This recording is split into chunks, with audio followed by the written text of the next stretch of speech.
Hello and welcome to Super Switch Headz, episode number 216, the premier Nintendo podcast in all of the internet. My name is Jordan Willis. My name is Summer Rain. And I'm Patrick Nisley. And today our episode is going to be about recent remakes and remasters, specifically focusing on Nintendo. But before we talk about that, how's everyone doing? I'm doing all right. I guess I don't think I have a ton to report, actually. I finally, after a long break, got back on working on the game I've been working on. Yay! At least a little bit. And I'm trying to get back in that since some of the other things I was doing are drying up, which is fine. So that's good. But it took me all day of staring at a screen before I finally got around to like doing a little bit on it. A lot of inertia over here. Mm-hmm. Yeah. What about y'all? Totally get that. Yeah, I had a good week. I've been up to things. Right. This past Saturday, I got to do my own little segment on the bonus stage stream for the month of July. I did a Persona themed set. I had a costume change live on screen, on camera. Yeah, it was just like peeling like a couple of things off and had another outfit on underneath it. But it was fun to watch the chat go wild when I did it.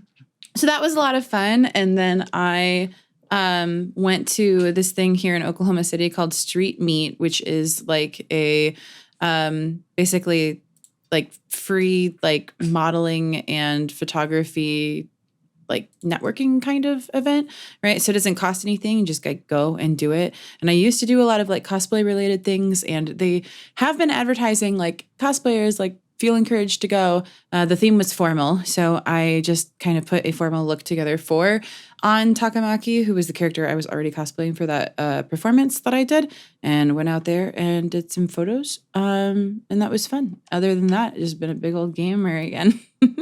What about you, Jordan? Oh, too much. Last week, my partner and I took a trip out to the Pacific Northwest. That's we flew into Portland, rented a car, drove up the Pacific coast, and ended up flying out of Seattle. So many things. We did so many things in between. It's really hard to just give us a quick summary. So we just saw a lot of beautiful nature things and spent a little time in the city. Got to see some of my friends along the way that live up there. So that was really nice to see all them.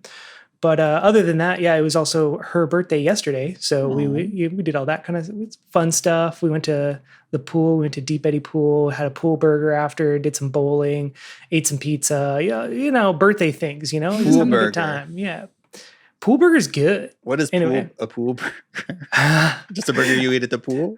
It's just the name of the restaurant that's right next to Deep Eddy Pool. That's it. Yeah. Okay. And they have like burgers and like Mai Tais and like, drinks like that, stuff like that. But it was pretty good. Got it. But yeah, so it's been good. Yeah. Nice.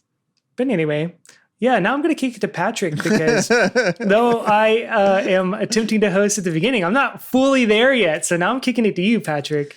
Last week, we did an episode about farming sims. Got a lot of great responses to that.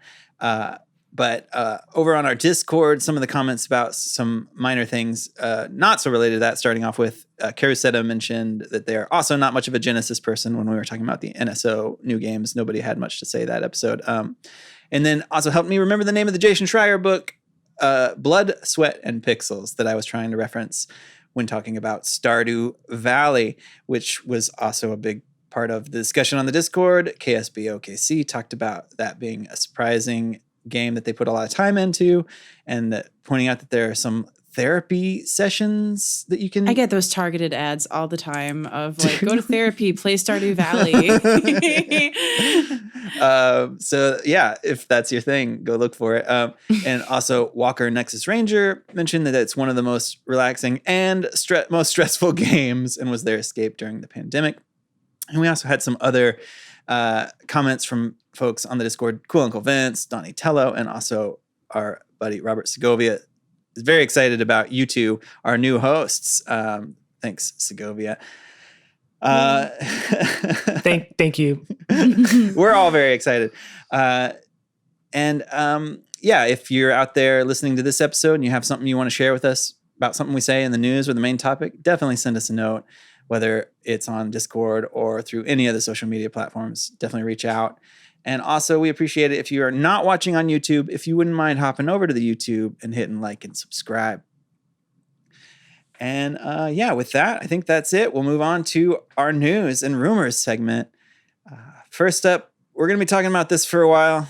And we're going to do an episode on it. I say this every week. We'll do it. I promise. But we won't. The Switch successor, whatever we want to call it in the meantime, the Switch 2, et cetera, Super Switch. Every episode until we get it is about the Switch successor. Yeah. That's very likely. And there will be rumors and news about it in the until it comes out. But we got some more to discuss.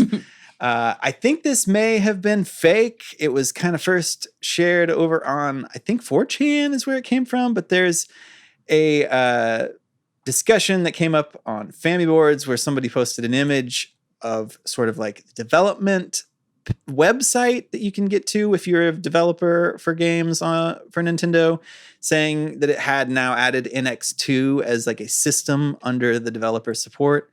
And they had a screenshot of it. Looks legit, but also could be fake. It's so easy to fake. I can make this right now. I can make this while we're on camera. Yeah, hearing that it started on 4chan, like just knowing how many fake news things are just they originate on 4chan, right? And they say, okay, this is what our plan is going to be to make people believe this thing, just to see if they can do it. It's just for funsies. I'm not saying I don't believe it. It existing and this being fake aren't mutually exclusive, right? But I think that if this was real, probably some people would have come out and said, yes, this is real. I don't know that have access to this, but I also haven't followed it super closely, to be honest, to see if that happened or if people said it's not real or it is real. But just in case it is real, I guess we could point out things that would be interesting about it, that it's codenamed NX2 and that it shows Joy-Cons, which in my mind, and they look identical, which would mean, again, an easy way to fake it, right?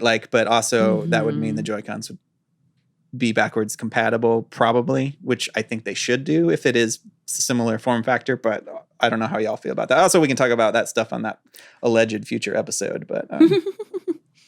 Yeah, I feel like I want to save my thoughts for that episode because I do have a lot of thoughts about backwards compatibility with this and the next. So I don't want to jump the gun, especially without David. Yeah. Well, then maybe we can move on to the other bit of news or rumory thing that happened related to this, which is that there's, I guess, a Chinese investment website called Money DJ.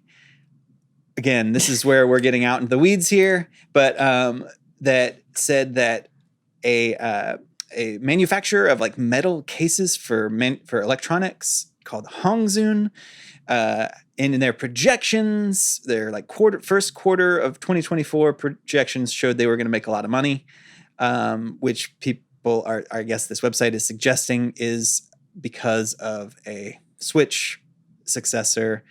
Now, people are taking that to mean the timeline, but I guess that could also just be that's when Nintendo's injecting them with money to produce these things, which could mean it's later than that.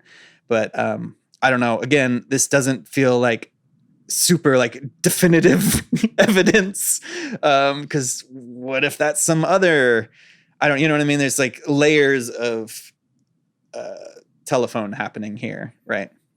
Yeah, I feel like there are now starting to be competitors to the Switch. There's the ROG Ally as well as the Steam Deck, and maybe it's another competitor. I don't know if they all use the same manufacturer for this type of thing, but also, there was also that large order of OLED screens that preceded the OLED Switch, and that was maybe supposedly for the next tier of Switch, but before the Switch 2. So, it definitely is probably something, but it doesn't necessarily mean that it's coming anytime within, what is it, Q1 2024, which I don't even know what that means. What does that mean? January to March. Okay, because they still got to make the damn thing, like just having a metal case isn't mean you make a system, Yeah, I guess that's when they're saying it's happening, but whatever. Yeah. Yeah, and just the way consoles are made nowadays, where you got different parts coming from all different places, getting them all together, and then getting them to a factory where you can actually produce the damn unit. Like, it doesn't really mean much, but sure, why not? I hope it comes out next year too. Yeah, for all I know, there could have been other rumors related to it this week. Those are the two that I saw. I don't know if you know. Okay. Again, we're going to do more of a deep dive on this topic and all the evidence as well as sort of our hopes and stuff soon. I promise. But for now, we'll move on to some Mario movie news. The Mario movie is coming to streaming. We finally got a date. It's less than a month away, and it's coming to the streaming service probably nobody has, Peacock. Does anybody have? Do you have this one? We have it. Oh, there you go. It's where all of the drag shows are. Oh, so is there? Yeah. That's why we have Peacock. Yeah, I there you go. That's so people who are fans of drag shows can watch this. Am I getting it mixed up? No. Peacock? No. Peacock's the NBC one, yeah. Paramount it's the other P one. It's the CBS I don't have Peacock. One, yeah, that's what I'm saying. Peacock. Everybody, Paramount. I have Paramount. Paramount, Jeez. Well, anyway. So yeah, no. Never mind. I guess the belief is that it will eventually come to Netflix, but it's going to go to Peacock for a while. So, yeah, Universal wants that first crack at the streaming. Mm-hmm. Yeah, that's the big news. August 3rd. That's not that far away. So if you were holding out and you have Peacock, here's your chance. You can watch The Office and then the Mario movie, and then The Office that's again. it. That's what's on Peacock, That's right? it. Friends? I don't know. What else is on there? Who knows? Yeah. I don't think there's much else to this one, so we'll move on. But sticking with Mario, we finally got the date for the Wave 5 of the Mario Kart 8 Deluxe Booster Course DLC. I always have a hard time with this name.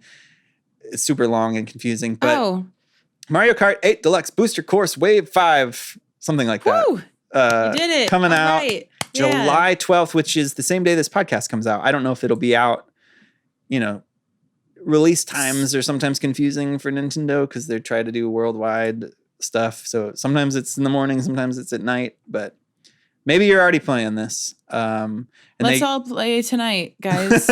Yeah, that's a good call. We should. Let's all play tonight. Because surely it will be out by tonight. Let's all hang right? out in the Super Switch Headz Discord tonight. And let's play. In addition, they showed off all the courses that are coming out, which again, this is the kind of thing that might be best served by us talking about next week. But we at least know all the names of them because they really only showed off the new bathroom one during the direct. But now they put out a trailer that shows a lot of Wii courses. I feel like this time around it looked like, and of course Tour.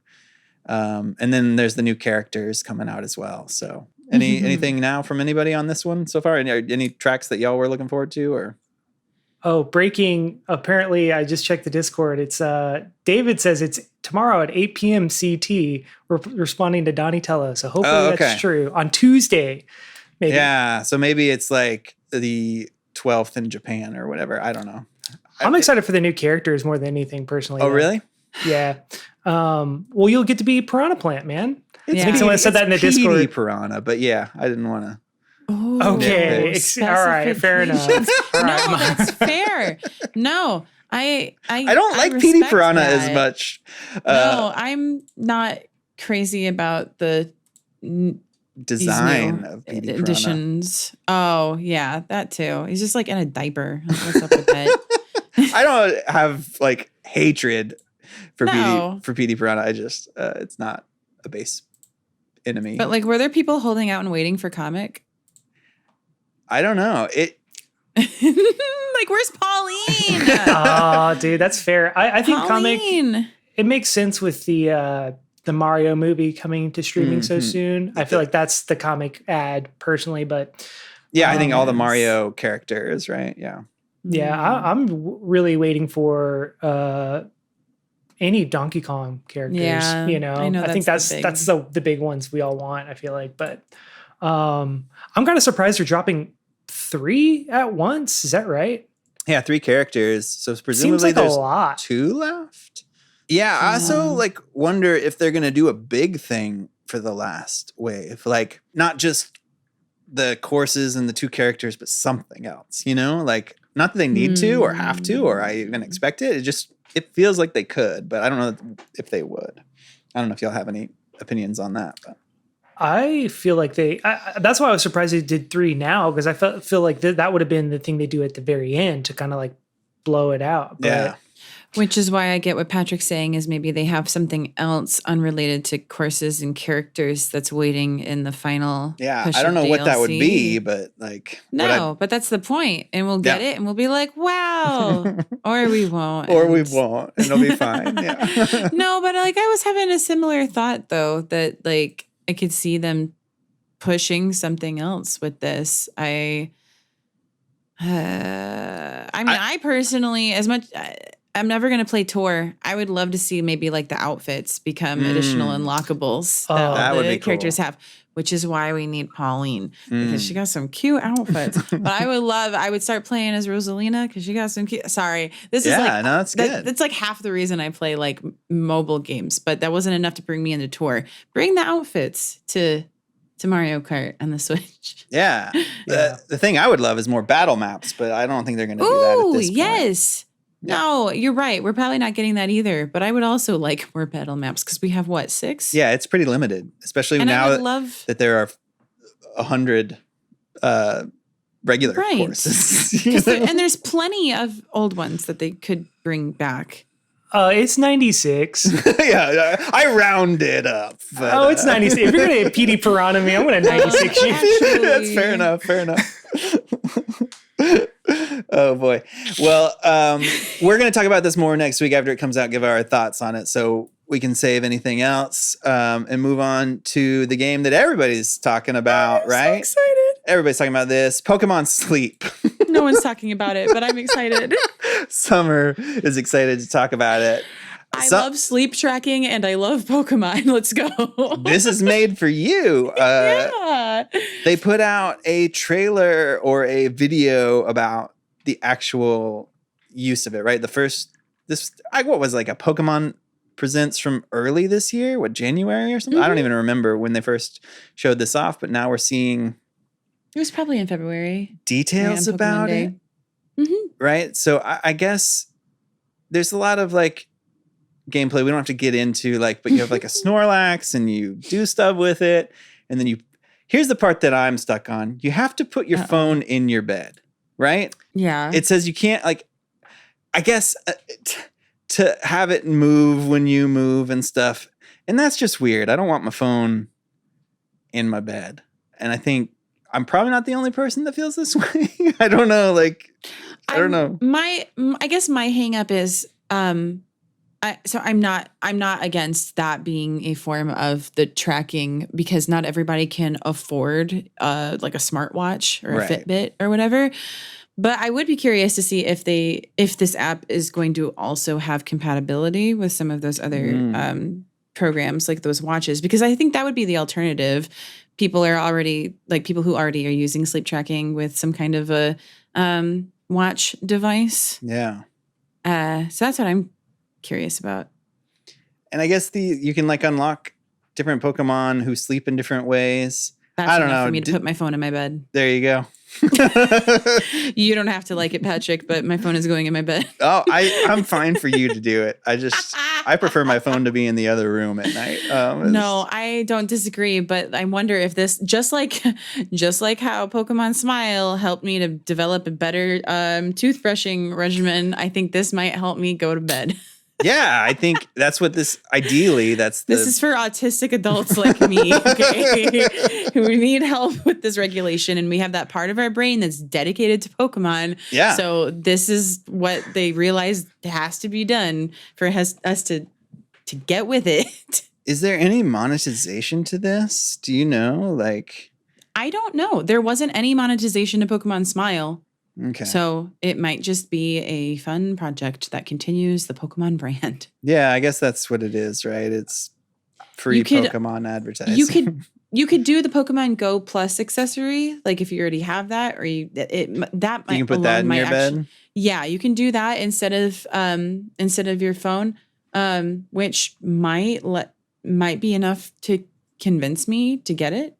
Like you were saying, so my phone doesn't have to be in my bed. Yeah. Yeah. Mm-hmm. Okay. Do they sell your data? Oh, probably, right?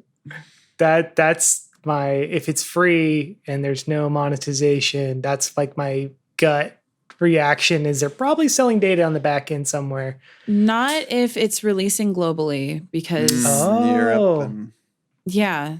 Yeah. So probably not, because think about where Pokemon Company has its hands. yeah. Everywhere. Yeah. So sorry, not to just like call out a very specific app that just released that's not allowed globally because of what it's scraping and its company monopoly, but we can keep talking about Pokemon. I'm glad you're picking up what I'm putting down. Yeah. So this is coming out in Europe, therefore it's probably okay. Thank you, Europe, once again for keeping us safe. Right. Well, yeah, they even gave a date, and I don't have that handy. Do you know, Summer, off the top of your head? I think they gave a date. I don't know that they gave a date. Oh, they I didn't. know that pre-registration is available in app stores, but I don't know that it's got an official release date. I think we're it's still just waiting this summer. Okay. Sometime. They're saying this summer, so sometime probably before September 21st. Okay. Or whatever the official summer end is. Around there, yeah. Okay. We'll look forward to that and hearing about it. If you end up using it Summer, I definitely want to know. Oh, I can't wait. Yep. I can't wait to tell everybody about how I sleep like a Snorlax.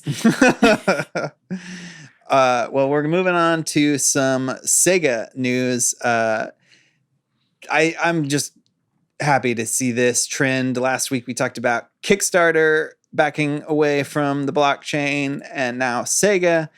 Again, this is both sort of unofficial things, but in an interview with Bloomberg, I forget who. One of the chief operating officers of Sega made a comment that if the action in play to earn games is boring, what's the point if the games are no fun? Kind of suggesting that they're not as interested as they might have been at one point in blockchain, Web 3.0, whatever you want to call it, NFT related stuff. I guess they have still done some of this, and they, like all companies, probably are still considering it, but at least it seems like everybody's interest in this is cooling, not just Sega. So I'm happy about that. A little bit of good news. Mm-hmm. Just the business wasn't there, right? It was so, folks were so grab your torch and pitchforks about it. So it just wasn't a smart business move. There hasn't been a successful game yet, and there might still could be, but I don't, it doesn't seem like it's there. Doubtful. Yeah. Jordan? I just don't really see how this is different than like a free-to-play game. Maybe I'm just like a smooth brain, but it's like if it's a free-to-play game and you're just earning these skins and you can only have these skins in the game, how is that much different than blockchain technology? Well, that's one of the main arguments against it is it's not solving any problems. It's just creating new ways to solve a problem in a more complicated way. That people think in theory has uses of like, you could move this from game A to game B. And if you own it, it could be in any game, but that's not going to happen. That requires way too much coordination and back-end technology that they probably don't want to spend the money on in the first place. That to me is what this reads is like, we looked into it. It's going to cost way more money than we thought to build this infrastructure. And we're just going to back away and say it's boring. We're going to pivot so that it looks publicly good. But really, we're like, I don't think we can figure this out. Yeah. I like that. Yeah. I'll take it. Well, the other little bit of Sega related news is that Yuji Naka, who was one of the big Sega people, including co-creator of Sonic, and last game they were involved with, I guess, was a Balan, a Wonderworld.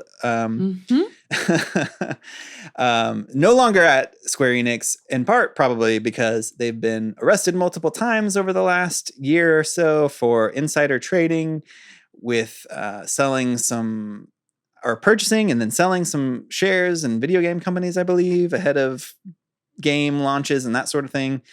But they've been sentenced to a couple years in prison, but I guess white collar crime pays because they are receiving a sort of what do you call it? Like a suspended sentence. They don't actually have to serve any prison time due to some of the articles I've read showing, quote, remorse and presumably some sort of probation type thing, and paying some money in order to avoid jail time. But they were sentenced.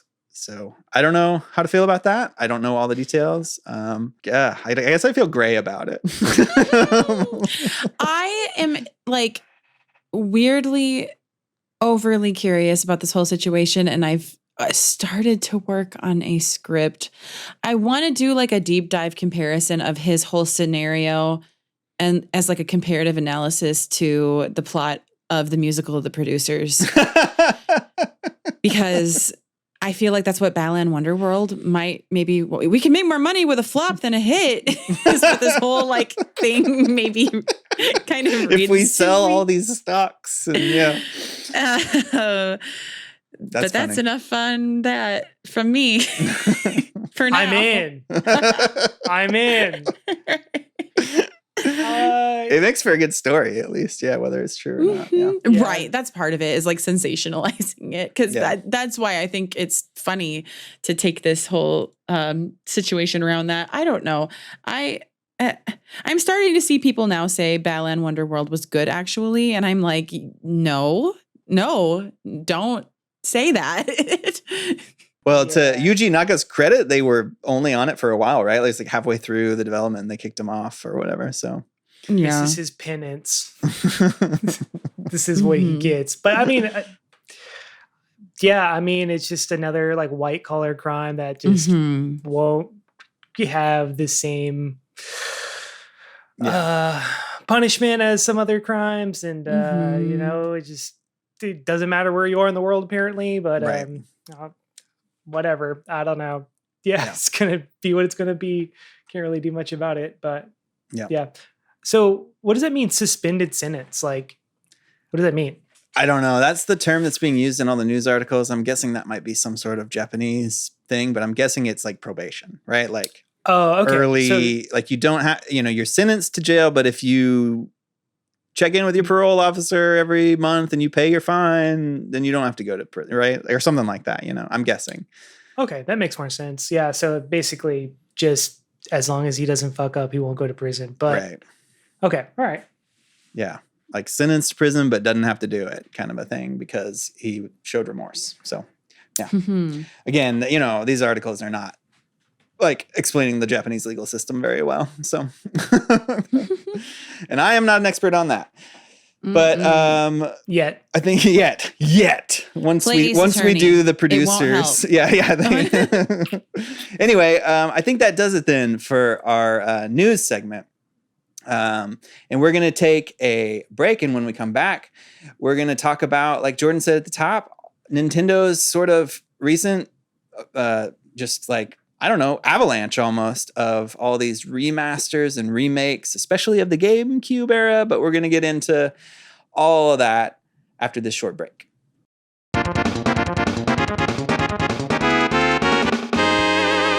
All right, we are back. And this week we are talking about the announcements and release of several remasters and remakes that Nintendo has been doing. I mean, this is happening industry-wide and honestly has been happening forever, right? Where old games are ported to new systems and sometimes glammed up and sometimes not. But it seems like lately there's been a lot of, in particular, GameCube games that have been getting versions out on the Switch. So we thought we'd talk about what's going on with this and maybe which games we might like to see and what we think the strategy here is and that sort of thing.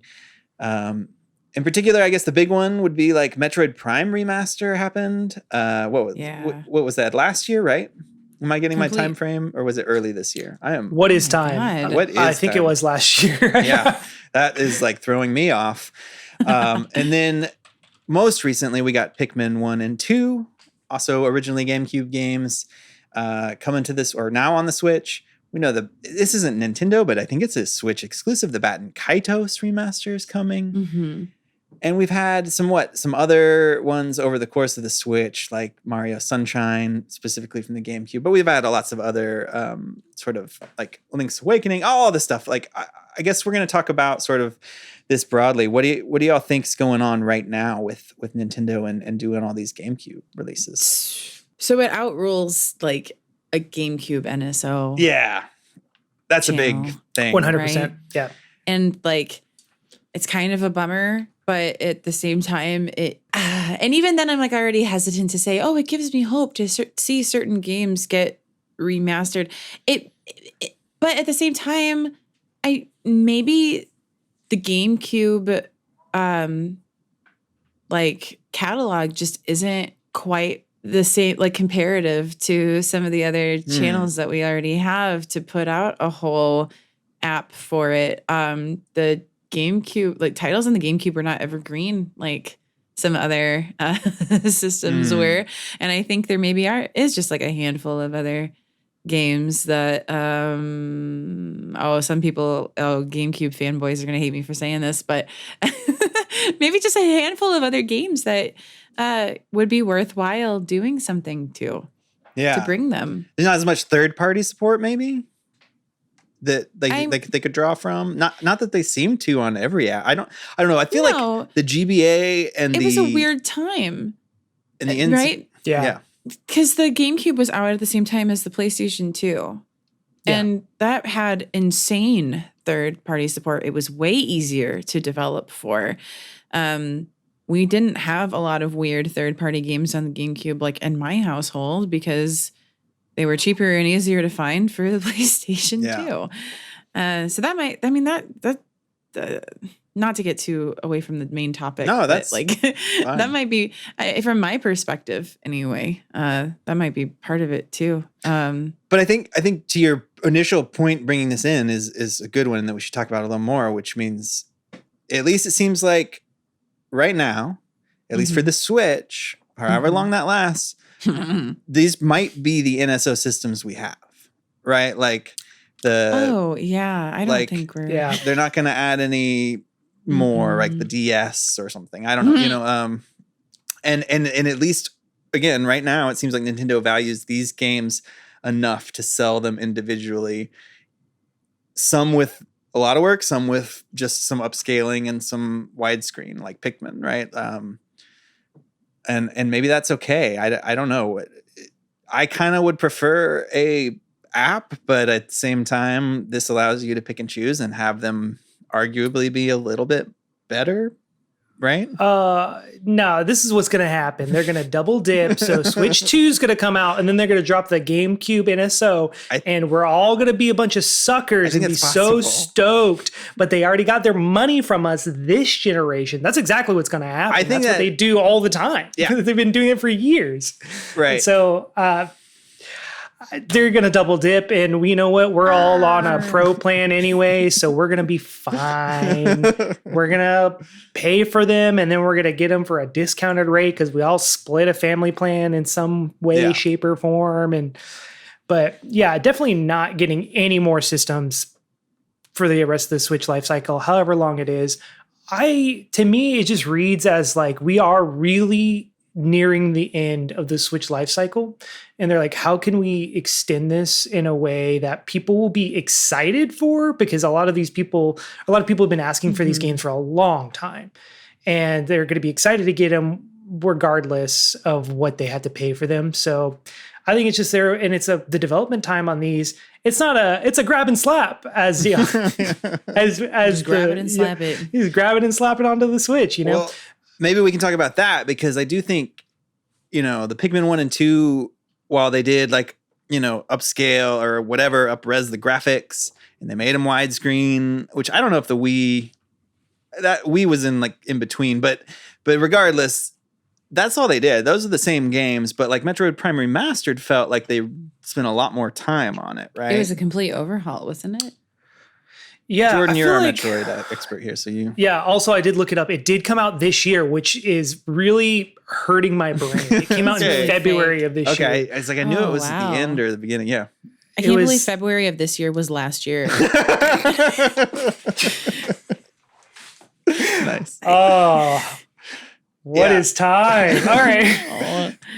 But Jordan, they spent a lot of time on it. It felt like, right? Retro, I mean, they haven't really put out a game since Tropical Freeze. So, I mean, that's a long time for them to be working on question mark. And now that we know Star Fox Racing might have been fake in the first place, like who knows what they've actually been working on or what they've been doing. So, to me, Metroid Prime Remastered, and I feel like we've talked about this before, just reads as this is what we could do for Metroid Prime 4, but we want to like see what's possible with the system, with a game that already exists, with code that we already still have, and glow it up and see how people react. So, but I mean, I don't know how long they worked on that game because apparently it's just been sitting there done for a while, supposedly. Mm-hmm. So, right. I don't really know how much work went into that. And I don't know if we'll ever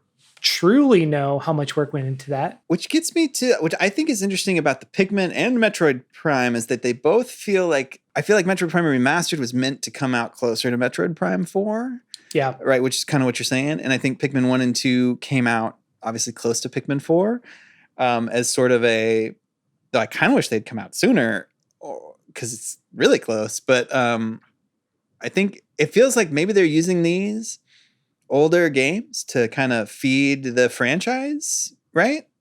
In both ways, appeal to old people who wanted them and then appeal to like, I mean, I think about my son a lot because I'm like, my son was like 3 when the Switch launched, right? And now he's like a proficient Switch player who's obsessed with Pikmin and now can play these games, right? Like, I think a lot of these remasters are like, they're probably like, there are kids now who never had a chance to play all these games. We can sell it to them, right? Like, because they've become interested in these franchises due to the more modern games.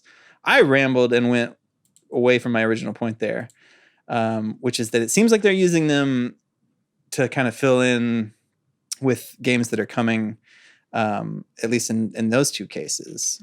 I don't know. Yeah, I definitely think Metroid Prime Remastered was like to stave off people asking too many questions about Metroid Prime 4.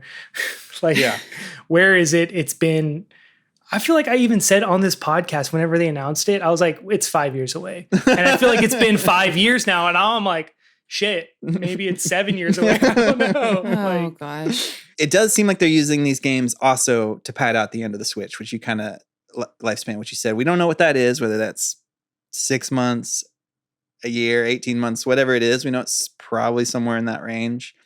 Yeah. I think it's interesting that there have been rumors that, you know, whether or not they're true, of other GameCube games coming with sort of this, getting this remaster treatment, especially now that we've seen Pikmin. It just feels like this is a trend. Like, so I'm more inclined to believe the F-Zero GX and or Paper Mario 1000 Year Door rumors that they're getting remasters. Yeah. I'm also more inclined to believe that Luigi's Mansion 1 could come whenever they do that as a similar thing they did to Pikmin. I was shocked that wasn't just, but maybe they would have thought that was too many like remasters announced. Maybe. I really was surprised that the first Luigi's Mansion wasn't announced in the Direct. Because I feel like it has to happen. Yeah. Maybe that will be. Why not? Like, it'll be a month before the Switch successor comes out. They'll put it on the Switch. That's kind of what they did with the 3DS Luigi's Mansion. They did. Yeah, it was like the last. Threw it out right at the end of the life cycle. I was like, okay, no one's buying this, especially at the price point they were trying to sell it at. But I think that putting games out at the end of the Switch life cycle might still sell well, right? Because totally. I think the attach rate is so high. And I don't know, again, this gets into Switch 2 speculation, but I don't know if, depending on what they do, if that'll be a hit or not, you know. But I think this is also like an easy way for them to transition into like a successor. So it's like, instead of focusing time on making brand new games for a console that's on its way out, you can put a smaller team on a port or a remaster of some sort, do minimal amount of work while you have your bigger teams working on something for the next system. If that 4chan rumor is to be believed, developers have the NX2 kits in Right. their hands, so Yeah. I feel like that's what a big part of it is. And then also, I mean, just the demand for GameCube games is so high. If you even just look at like prices of GameCube games now Oh my is God. stupid. It's insane. It's like, Yeah. who's going to pay that much money to play an older game? But They're if not- they release it and now on for, Yeah. $30-$40, people will pay that for sure. Yeah. They see the demand. Reminded me of a game that that's like a big part of why I haven't played it yet, and because of like the trickiness of GameCube emulation is the Fire Emblem with Ike was on yeah. GameCube. Path- I always get Path of Radiance and Radiant Dawn mixed up, like which one was the GameCube one and which one was the Wii one, because they're both stupid expensive and they're both impossible Yep. to find. And I didn't play either of them, but those sell for like over $600 That's a insane. pop. That's ridiculous. Like, That's- no one should be paying that much money for an old game. For Like, a CD that, basically, right? That might be scratched. They could do absolutely nothing to that game, just like they did Mario Sunshine, and just stick it on the Switch for unfortunately full price, and I'd probably get it just to have the opportunity to play it on my Switch. Yeah. Like, Yeah, they got us. They know. I mean, they wouldn't be doing this if it wasn't working. And it's not just GameCube games, right? They've made the Advance Wars games, Skyward Sword, Right. Wii games. I mean, Famicom Detective Club, which that got a lot more. That was more like a remake in some ways, I guess. Which obviously our terms here get a little fuzzy somewhere in there. But like, there's also the Mario RPG game that got announced, which kind of ties into this too, of like them remaking old games here to fill out the life cycle. But that's a remake, so I don't know if it feels as easy, but maybe it's easier to remake a game when you have a clear path than to like, iterate on gameplay mechanics and stuff. Right. It's not like a reboot. Right? Right. They're still keeping everything pretty intact. It appears to be a pretty 1-to-1 remake without a lot of diversion. I don't know. yeah, I mean, I would call that a remake. I mean, like, to go back to Metroid Prime Remastered, that is, to me, is like such a special case, because it was the remaster was made by the original studio that made the original game, apparently, and the only reason they call it a remaster is because it's in the same engine. Retro still uses the exact same engine that they used when they made Metroid Prime, which is like, blows my mind. So that it's a they're still using remaster that. by like technicality? Pretty much, Because yeah. it's like a but remake, because they pretty much remade it with it, even though it was still in the same engine. Am I misunderstanding? apparently they took the source code from Metroid Prime and then just gave it like a complete glow up. So it is using the original code from Metroid Prime, but then they like redid a lot of the texture assets and stuff like that. So it is technically based on the same code, whereas like Yeah. something like Super Mario RPG would be a remake because they're building it Having to probably in a build new it from the ground up in a engine, new engine. art. Yeah, exactly. Okay. So, but again, I really think Metroid Prime Remastered is like a very special case. That is not most remasters. Most Oh, remasters God, are yeah. like Pikmin 1 and 2, where you kind of just like port it, make it widescreen, etc. So, but I don't remember what the original point was. What were we talking about? I'm going to stop talking about Metroid now.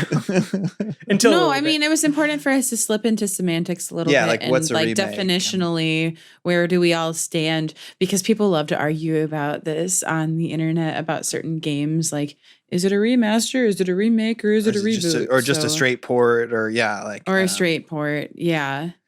Yeah, Well- I feel like Uh-huh. they could have called that a remake and no one would have batted an eye. The fact that they called it a remaster is so funny to me, because anyway.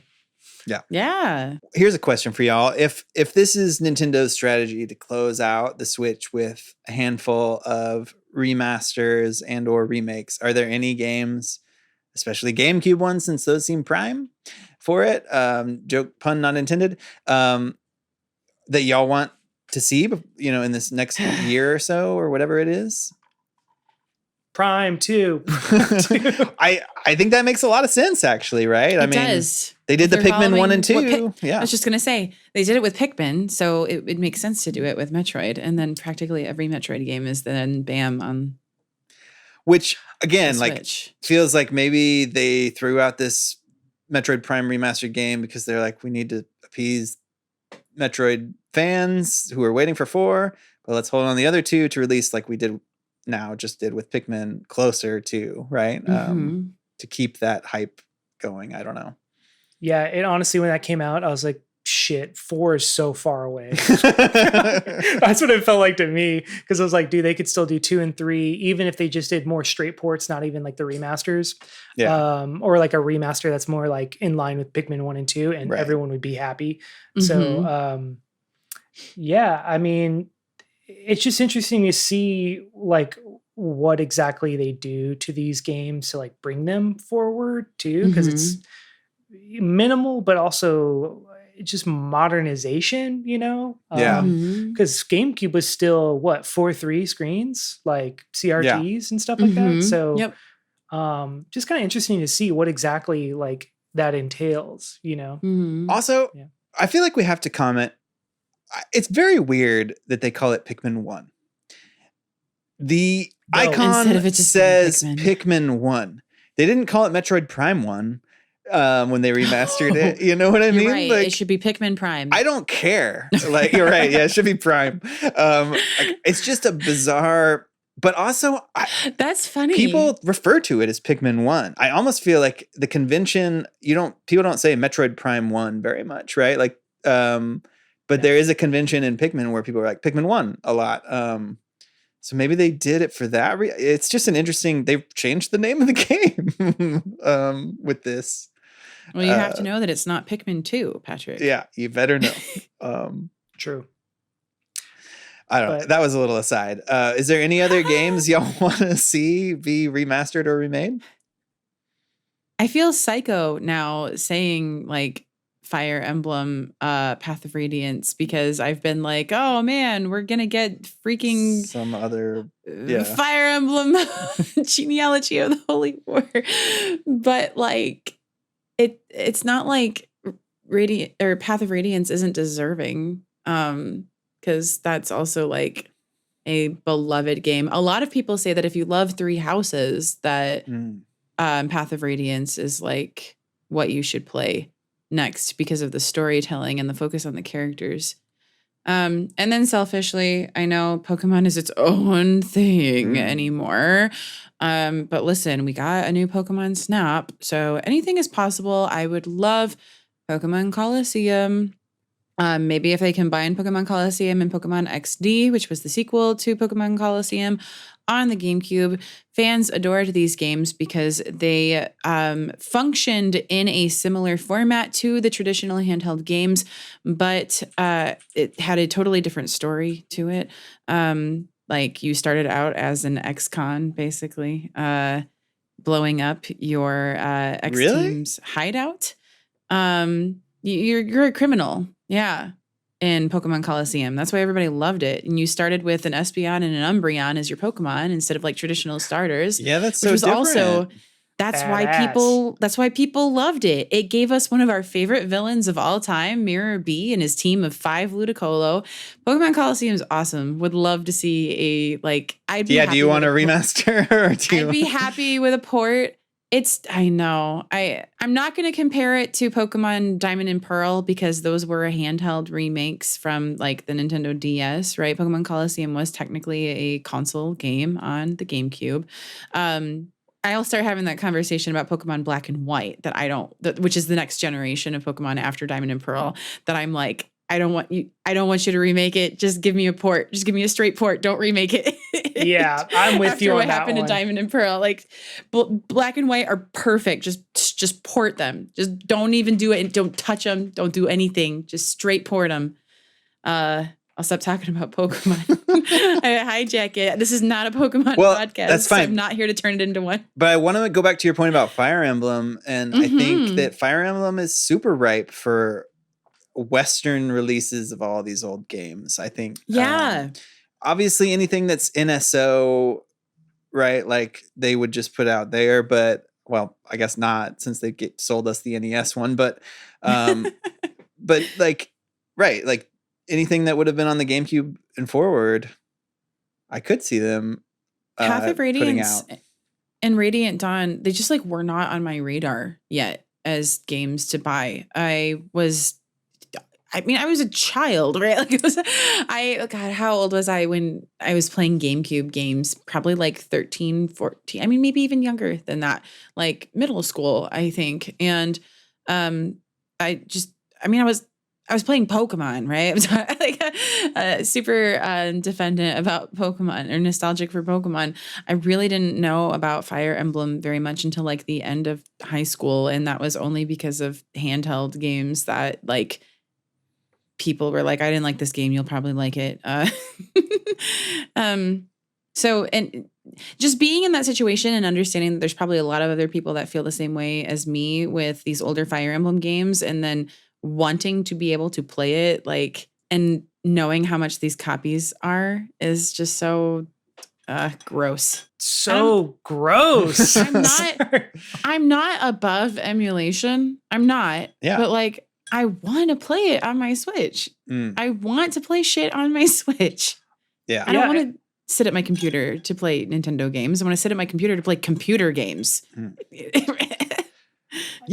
also you want to, I would rather, even though it's a big faceless corporation in some ways, I feel better about buying something, you know what I mean? Sometimes than, I don't know, not everybody agrees, but, well, no, it does show them that it's wanted, right? Like those day one sales or whatever. That was part of why I ended up buying Story of Seasons, A Wonderful Life. I talked myself into it because I was like, well, day one sales matter. And then I pressed purchase. So, but it's true. That's how we keep getting IPs that we want. They need to see those numbers. Which what leads me to another game that I would kind of want to talk about. I mean, is it surprising that like F-Zero GX, like, or that we just haven't seen an F-Zero game period in like God knows how long? Like, is that weird or is that normal? I don't know what those sales numbers look like. In a non-news thing that we didn't talk about because it's ridiculous that this is Nintendo news, but again, the same one of the early F-Zero that's no longer with Nintendo. I forget his name because I don't have this in front of me, but guy quoted a while back of saying Nintendo doesn't want to make new F-Zeros because of Mario Kart and because they didn't sell well. Said it again in some other recent interview within the last week or so. Okay, which again isn't news, but if we believe this guy, you know what I mean? Like, which I don't think he's at Nintendo anymore, so he doesn't know what they're thinking. But yeah, I mean, there's rumors. I mean, Nate the Hate, who is pretty credible Nintendo insider, says has said that there's an F-Zero in particular. I think he even specifically said remake or remaster rather coming out on the Switch, GX presumably. I have no attachment. Yeah. I don't know. Like my attachment is playing as Captain Falcon with the pink outfit in Smash. Which is also one of the reasons I think Nintendo, like, Captain Falcon is a big Smash character. I think Nintendo should test the waters with a F-Zero bounty hunty game. Well, I love this. So this came up on Reddit somehow, and I was reading the comments. I almost screenshot it because somebody was like, well, maybe they should just make a bounty hunting game. And I was like, yes, it's an obvious idea. I'm sure Nintendo has talked about it, right? How could they not have had that conversation? Absolutely. Look, there can only be one bounty hunter, and it's Samus Aran. Okay, we can't have Captain Falcon bounty hunting in the same universe. I don't know. I just feel like there's two franchises that people do want, but they do not care about, and it is F-Zero and Star Fox. And I feel bad for both of those fans. That was the next one I was going to say. Yeah. it's just not going to happen. I don't know. I kind of would be surprised if there's no Star Fox game on the Switch by the end of its life cycle, but we're getting close. Because I looked that up too when the last Star Fox game came out. Yeah, and it was one of the late Wii U games, right? Yep. Mm-hmm. Yeah, and it tanked, and I think they got burned. You got to blame the Wii U for that, not Star Fox. And the late Wii U aspect of it too, and the controls, right? And to be fair, yeah, it's like they didn't make it in a way that people would actually want to play it, like they didn't, so it's like, what did you expect to happen? Like you didn't do play testing. Are you trying to say they made it bad on purpose to tank Star Fox? Are you saying that Nintendo, are these anti-furry at Nintendo allegations I'm hearing, Jordan? I'm not, I cannot confirm or deny. But whenever they released 1, 2, everyone's Switch, they kind of buried it. And I don't know. I got nothing. That's it. There's a connection there somehow. I'm going to let the listeners decide what that connection is. You say that, and I'm like, what if those sales look like? Yeah. Not to completely diverge. Yeah. But as far as other ones I would like to see, I mean, once they did the Luigi's Mansion 2, I'm like, just bring Samus Returns on, man. Like, let's bringing it back to Metroid. Let's just put Samus Returns on there because that game honestly looks pretty good for the 3DS, and it did kind of have like a late 3DS cycle release. So I would love to see that get ported over, especially if once that Luigi's Mansion Dark Moon got announced, I was like, oh, so it's possible. They're thinking about it. Well, I don't think they brought a lot of 3DS games over yet. They haven't, and that's why I'm really curious to see what it looks like, and I'm going to save the rest of my thoughts for the episode about the Switch successor. While we're talking about Metroid, then, what about Super Metroid? And I only say this because one thing I've noticed is that Nintendo is not interested in doing pixel art. I think that's pretty clear. They're making this remake of Super Mario RPG, and that would have been a great opportunity to make a really high quality pixel art game, but it's clear that they never want. I mean, I don't know if it's clear, but like it seems like they don't want to. So maybe they could do a Metroid, the one remake they haven't done, right? I mean, if they're going to do it, they're going to just do it in the Dread engine because Samus Returns and then Dread. I mean, I'm assuming they're made in a similar or if not the same engine. They would just make a Super Metroid remake in the same engine, which I'm totally fine with. I think Dread is one of the best looking games on the Switch still. I mean, I'm totally fine with it. I know other people would feel other types of ways. Right. Like about it's it. Fine how it is. We don't need it. Yeah. But I would love to see a remake of that game because I did replay it, and it, as much as people, man, I'm going to make some Metroid fans mad, but as much as it is still a really incredible game, it's showing its age at this point, especially because, I mean, I'm a huge Metroid Fusion fan, and just like the stuff that they added to Fusion between Super Metroid and Fusion, and that was like maybe 10 to 15 years, somewhere in that time range, added a lot of quality of life kind of stuff that I would love to see in Super Metroid in a remake. So like gameplay or like UI totally. Or both or... Both. I think the UI is actually fine, but the gameplay in Super Metroid feels stiff, if only because it's on the Super Nintendo. Yeah. And they hadn't quite... They're still figuring it out, man. But that's what also makes that game so incredible, is because it is so good when they were still at a time of, we're trying to figure out how to make video games really good still, I don't know. Yeah.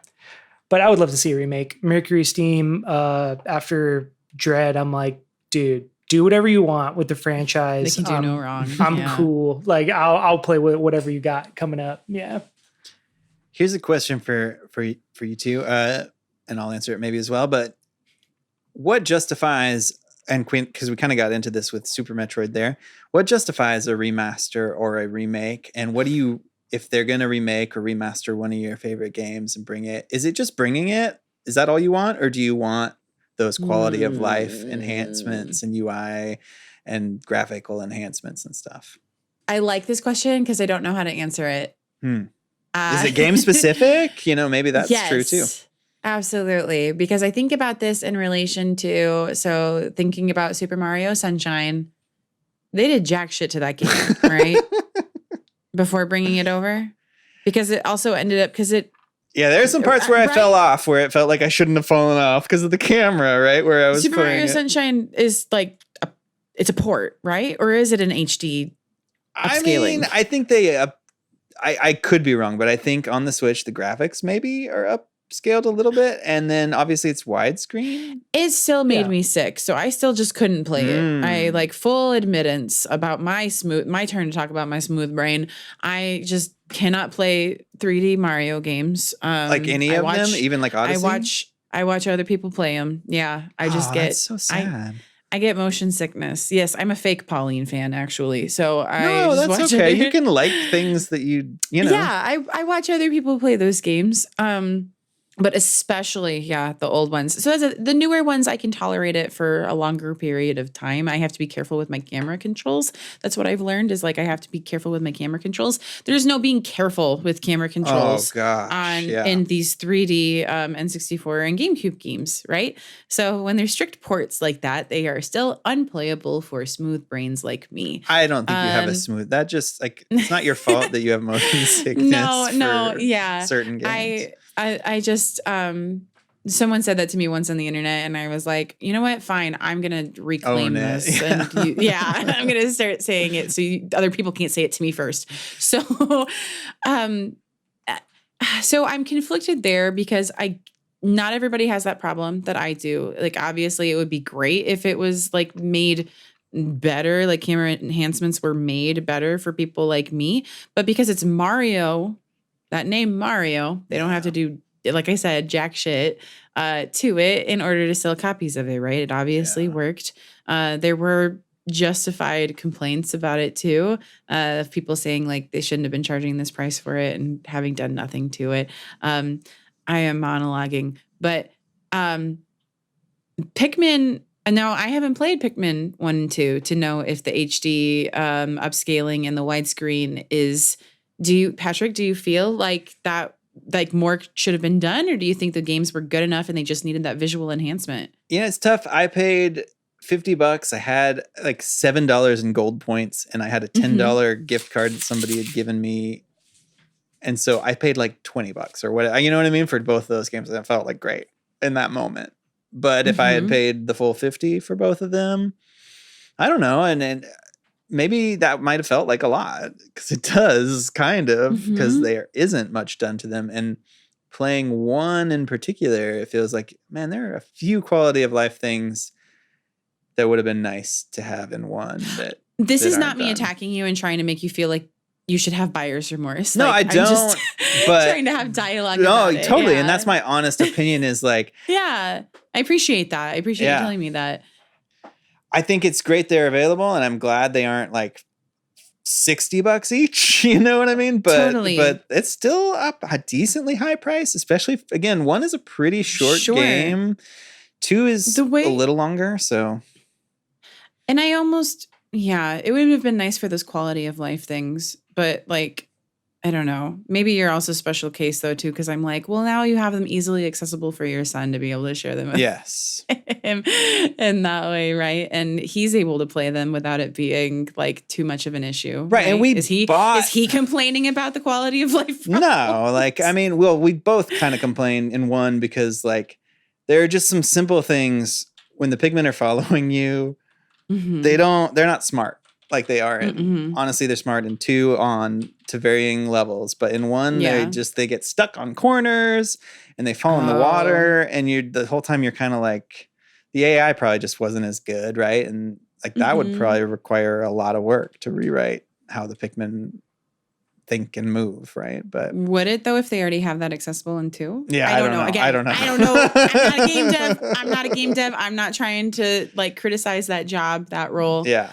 And there was another game that I wanted to like tie into that whole conversation. So like we have the port, and then we have the HD upscaling, and then I guess like with Metroid getting the like full like glow up remaster. I mean, knowing that the work that went into that and like the price point on it, right, is like no-brainer, but why didn't anything else get this treatment? I think about Metroid, like the name Metroid compared to the name Pikmin. I don't know how to weigh those two against each other. Yeah. I don't know that Pikmin has more weight than Metroid, that they could do less to Pikmin and charge a similar price for it versus like the amount of work that went into Metroid. It's hard, but maybe Metroid fans would be more critical. But maybe the teams behind it. I don't know. There's a lot of different, I guess, analysis questions I have. And that's what I mean, going back to when I said I love this question, because I don't have answers. And I love pontificating on all of the different angles of it. I think it's great that Super Mario RPG is getting like this complete remake. It doesn't need to be rebooted. When I think about games that, ironically, not to talk about, a game that isn't just talking about like the whole like Final Fantasy VII Remake has remake in the title, but it is arguably a reboot, right? Because so different, because they're not just remaking the original game, like they are rebooting it. Sorry, Jordan, I didn't mean to trigger you. No, that whole saga just makes me like frustrated.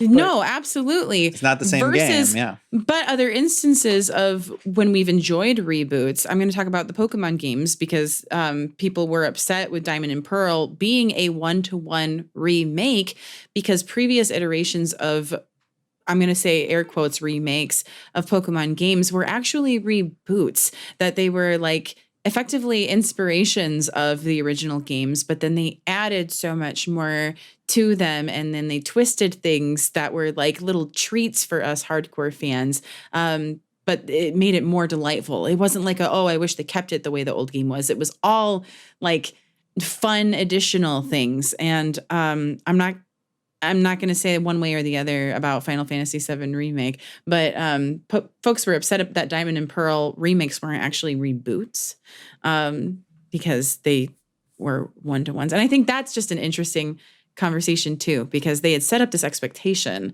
of like reboots in Pokemon, and then we got a remake and it didn't deliver.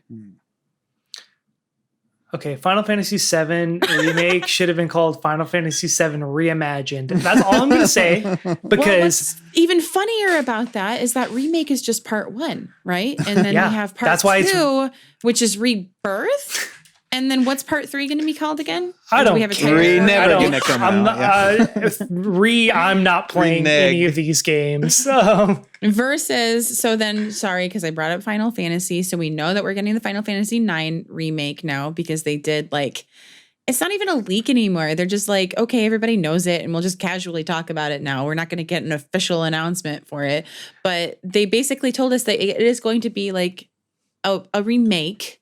It's effectively just going to be, it's going to look nicer. 10 years to come out. If Nomura's not on it, then we don't have to worry, right? We might get it next year.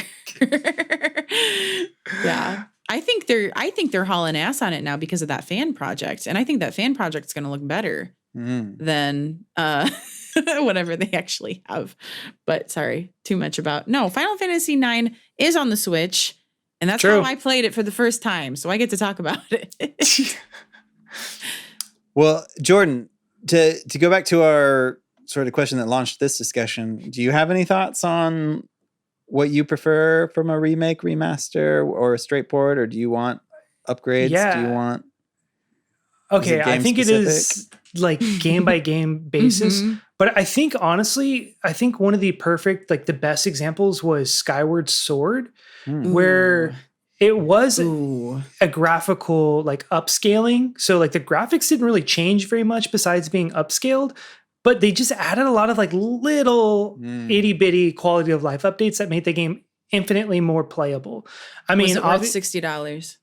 Honestly, I think that game is probably my least favorite Zelda game, and I will die on that hill. I never finished it. It's the only Zelda game I never finished, and I've whatever. Anyway, I'm not going to get into that.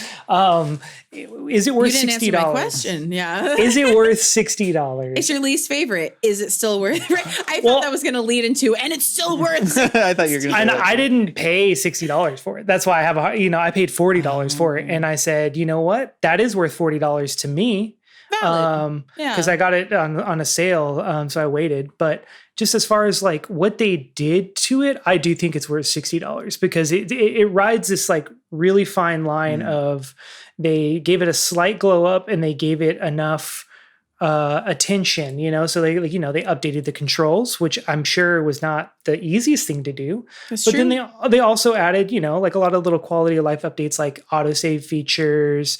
I think the other big one was, and this is dumb that this was in the game in the first place, but apparently whenever you reloaded the game, every time you opened a chest, was it right? Or you picked up a rupee, it would do the initial, you found a rupee thing again every single time you reloaded the game.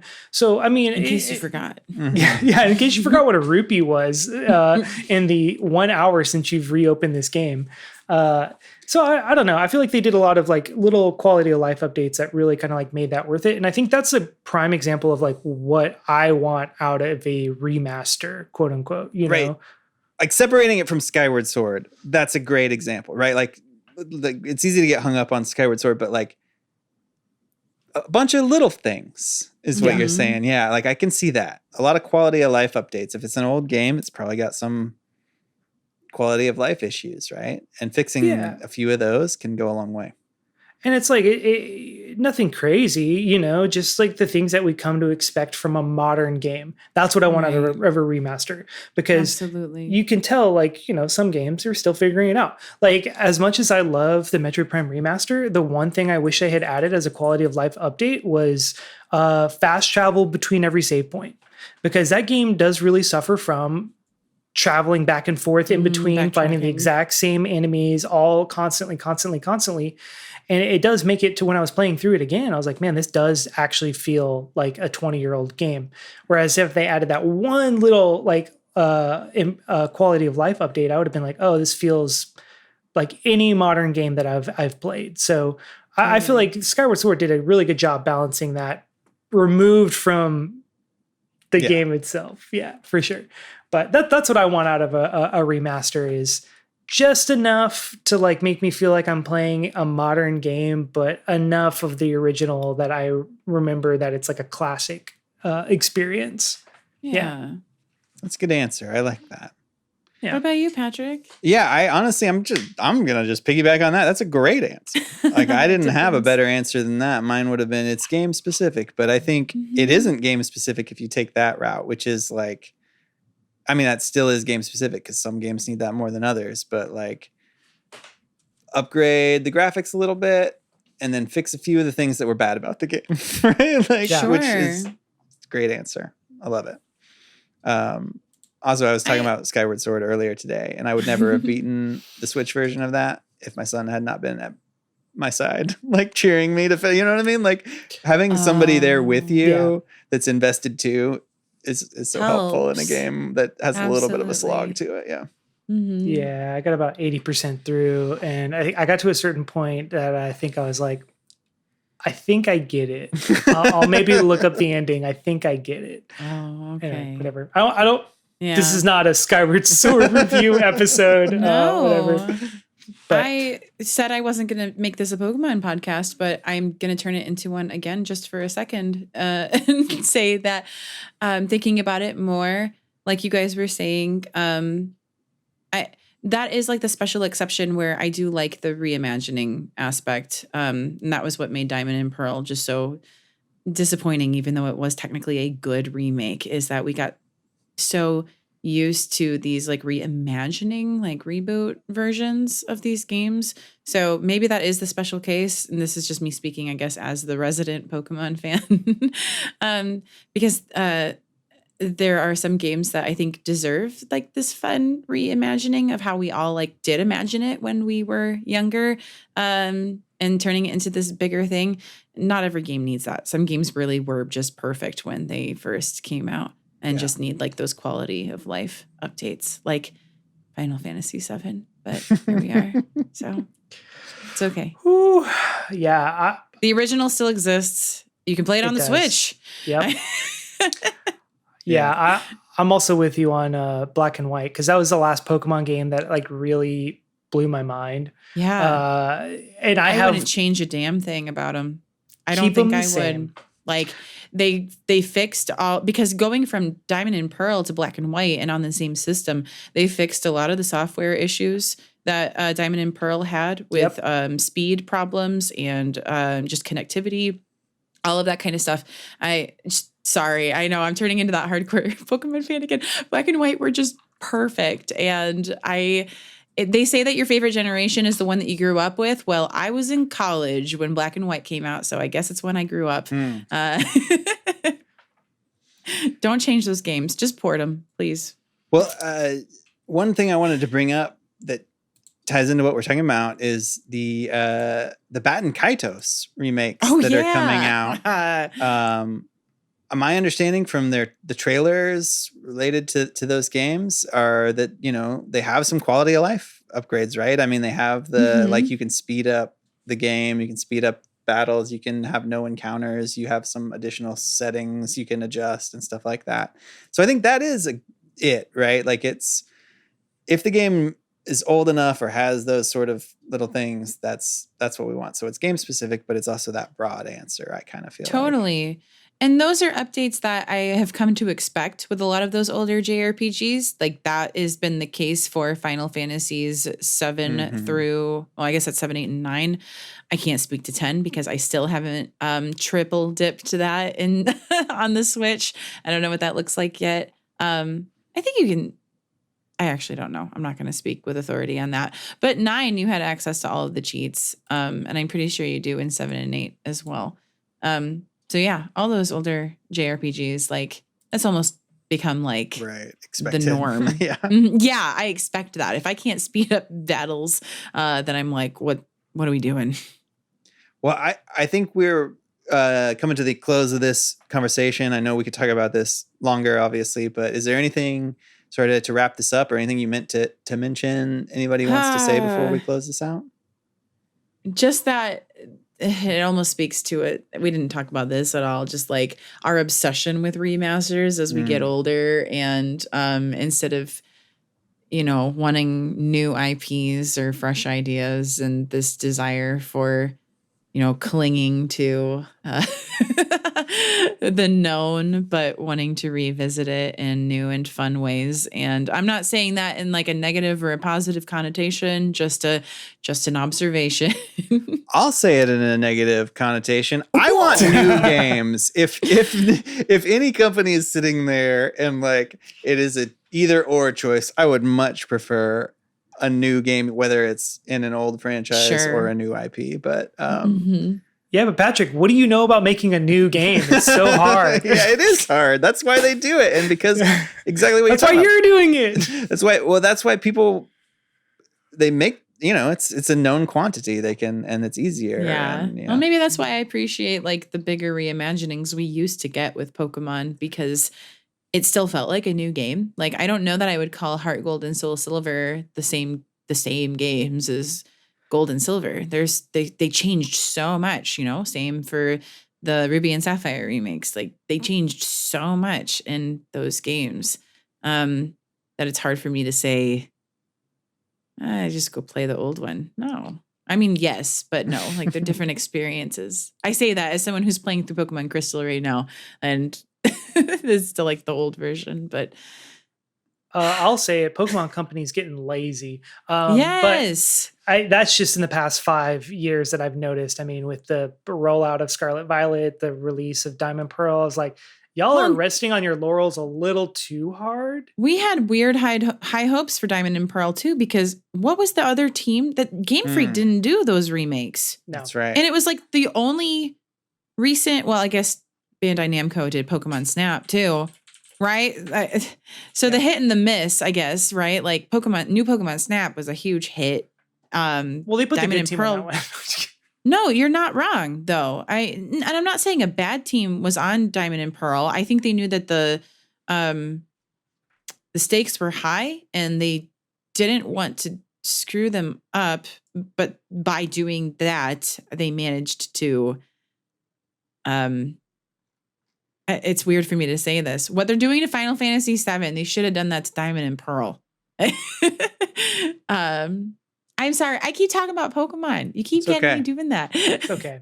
That's just my observation as a casual fan now. I was a hardcore fan for a long time, and I became a casual fan because I saw the way the tides were turning, and I was like, man. Don't blame you at all. The thing I wanted to say was I do think it's really funny how Nintendo always feels a little bit behind, right? So whenever the Switch came out, we were getting a lot of like Xbox 360 remasters. And then now that the system's about to be leaving, we're getting GameCube remasters. So I was like, wait, that's a little opposite of the generations that we are. Okay, whatever. But I just think that's kind of funny that now we're finally to GameCube. I'm glad you're bringing that up though, because now it is getting me like, not to be like Game Pass wins again, but like I have the access to all of these Xbox 360 games that I never got to play because I didn't have an Xbox 360, and that library is massive. Yeah, just absolutely huge. Bonkers compared to NSO. Not to be like, God damn it, why don't we have a GameCube NSO? I know why we don't, because we're getting all these goofy ass remasters now. And that's how we really feel. It's like virtual console's gone.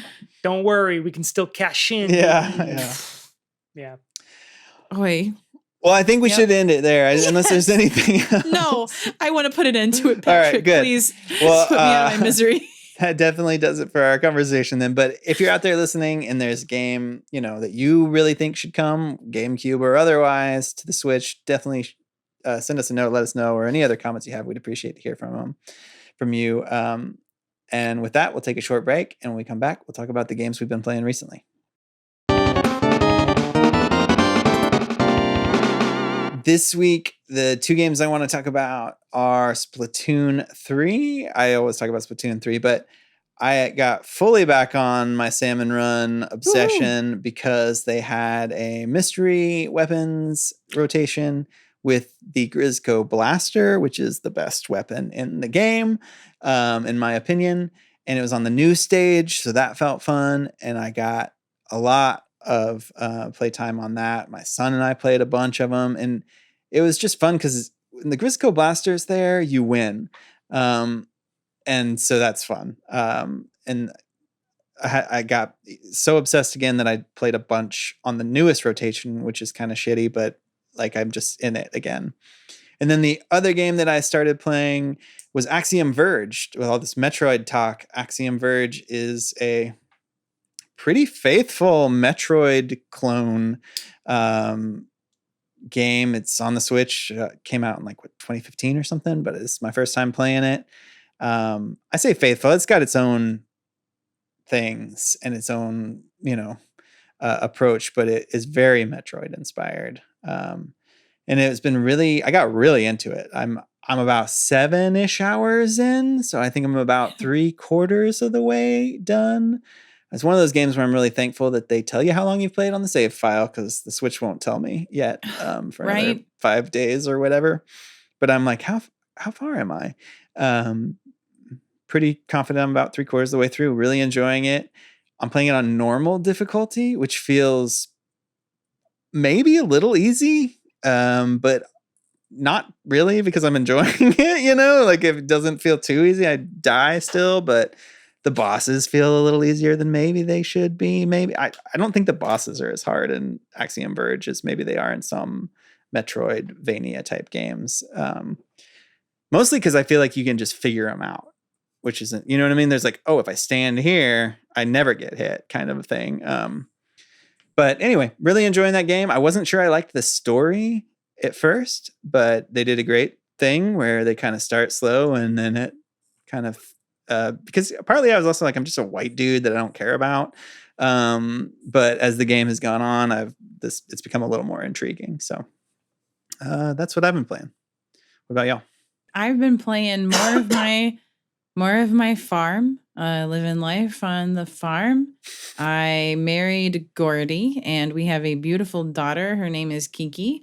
And I am in year 2. I bought a goat, waiting for it to yield its return on what I spent on it because I'm not good So enough. does the marriage happen pretty early then? Oh, yeah. So in Story of Seasons Wonderful Life, it's effectively forced marriage and at the end of year 1. Okay. Because of the way that the game is formatted. And it's the only game that does this because of the way that it tells the story, like the kind of the way that the plot unfolds, is that you do have to figure out who your marriage partner is so either you propose during year 1, or it will nudge who, like, it's like the game will pick out a partner for you who will then approach you about living together. And then if you say no to them, you do get a game over. So you lost. The only path is marriage. Yeah. If that's not your tea, if that's not, like, if you hear that and you're like, that is, I hate that, there are plenty of other Harvest Moon games for you that you can play. But I'm also still working through Fire Emblem Blazing Blade, which AKA just Fire Emblem here in the United States, because I'm seeing a lot of people that are playing it for the first time, which is getting me really excited to also play through it, kind of playing through it alongside other folks. So that's really exciting because we're all like comparing like what characters and what units that we're all using. And I'm still making my way through Yakuza Like a Dragon. I'm absolutely adoring that game. I recently got to, so I'm streaming it, and we got to I'm just going to say it because apparently everybody knew about it except for me, the diaper fetish club. And it was hilarious because we had to open it up to a poll in chat because my chat was so divided about whether I needed to pursue that side quest or not. And like people were getting really heated about it in chat. So I was like, I'm just opening this up to a poll. And it was actually really, really split as to whether we were going to do it or not, but we did it and I learned about it. And that was really fun and whimsical, which are not words that you would normally use to describe that. But there was the fun and whimsy I needed before the next plot point, which I don't want to spoil because if you want to play it, like you need to go into it without knowing about it. It was, yeah, we're going to keep playing that tomorrow. Oh, I have not played that game, but I have watched people play that game and I've seen the diaper and I just was, yeah. It's hilarious. Do you get to name your goat? You name all of your animals. Okay, what'd you name your goat? Oh, Jennifer, but with a G. Tight. Okay, cool. Because I wanted to name her something that started with a G, and that was the first thing that came to mind. It was like G for goat, and then it was like Jennifer. Stupid. No, the guy that sold me the goat was even like, "Are you sure?" This is the game literally said, "Are you sure?" Judges you. Yes, and what's so funny is, and maybe that's just that character, and that's how that is set up. Because every other instance, it's like the harvest sprites come and they're like, "All right, time to name the newborn baby." And I hatched a chick that was male, so I named it Sai because I knew I was going to sell it right away because I don't need any more roosters on my farm. And they were like, "Oh, what a wonderful name!" And I'm like, "It's not. I named it this way, so I knew I needed to sell it." And then for me to give Jennifer with a G to my goat, and this guy, the salesman, being like, "That's fine, I guess." I was like, that's an interesting name. Yeah, it's like the little side eye character. Holy shit! Yeah. That's great. Yeah, no, listening to that episode, I want to play that game mostly because y'all were saying it does have a like definitive story, which is interesting to me because I like farming sims usually, but Animal Crossing is one of the only ones that I was able to get into open-ended. When it's open-ended, my brain is like wants to do too much. So having like a set story, I was like, I might pick this up here in a little bit, We'll especially every season is only 10 days. So it also moves a little bit faster. Oh, that's cool. And everything around you is changing. Like you see the world around you change and you're also changing. So it's nice for that reason compared to other stories or games in the franchise. It's like life. Yep. I really have I ask so many questions because I really have nothing new to say. Because it was a little bit of Apex Legends. The season's coming to an end in the next like 3 weeks or whatever, and haven't played very much. So I'm just trying to rack up whatever I can on the battle pass, whatever and then I have, when I was on my trip, I did play a little bit more of Zelda.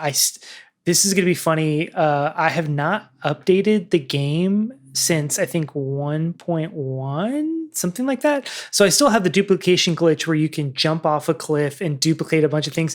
And I have, it downloaded the update, but every time I open the game, I haven't closed the game. For about a month. And so it asks me every time, do I want to install the update? And I say, start software, please. Thank you.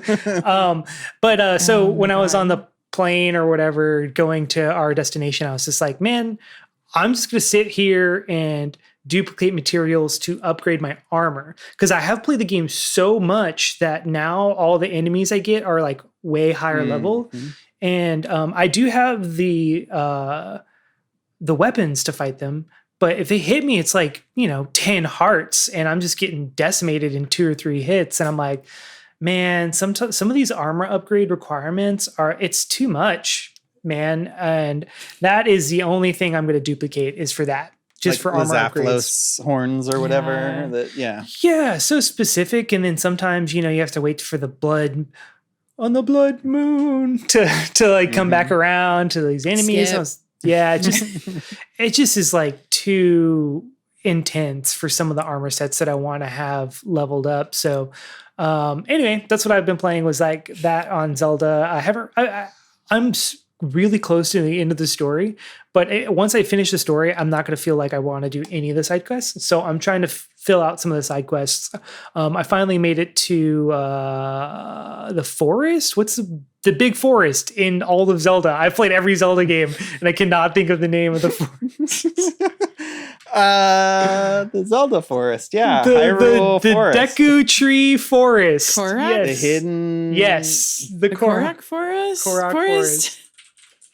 Yes. So I finally made it there, and I did a couple of Lost Woods. quests. The Lost Woods. Yes. I'm at the Lost Woods with the great Deku Tree. I know. I was like, I didn't even know the name of it, but I could sing it. Yeah. Yeah. It's like, I can tell you Saria lives there. I got the song. I got all these things. But what's it called? It was lost on you, right? What it was called? Oof. Yes. It was lost on me. But all right. That's pretty much the only things I've been playing. Choo choo. Well, very, very nice. I think that's going to do it then for our episode on Nintendo's recent slate of remasters. Thanks to MilkyWay.co for doing our website. Thanks to Corduroy for doing our music. If you're looking for me, Patrick, I am PDYX online. You can find me at Weebwitched on just about everywhere on the internet. You can find me at Boredan, Boredan, on the Discord and Instagram, where I will soon be posting the 8 rolls of film photography I shot while I was on my 4-day trip. Too much. Very nice. And if you're looking for our show on social media, we are Super Switch Headz on Facebook and Instagram, and at Switch Headz on Twitter, before Twitter implodes. At least we keep saying that, but it does seem like it's headed that way. Choo choo. And that does it for this episode. Thank you so much, everyone, for listening. We're going to be back with a lot of great episodes. Can't wait to talk about Pikmin and Switch 2 or whatever they're going to call it. And, I'll do my best. David here. Be kind. Wait, can I? Yeah, please. What do you Can got? I try it? Yeah. Okay. Whew. All right. Be kind to yourselves. Be kind to others. We'll see you next week. Bye-bye.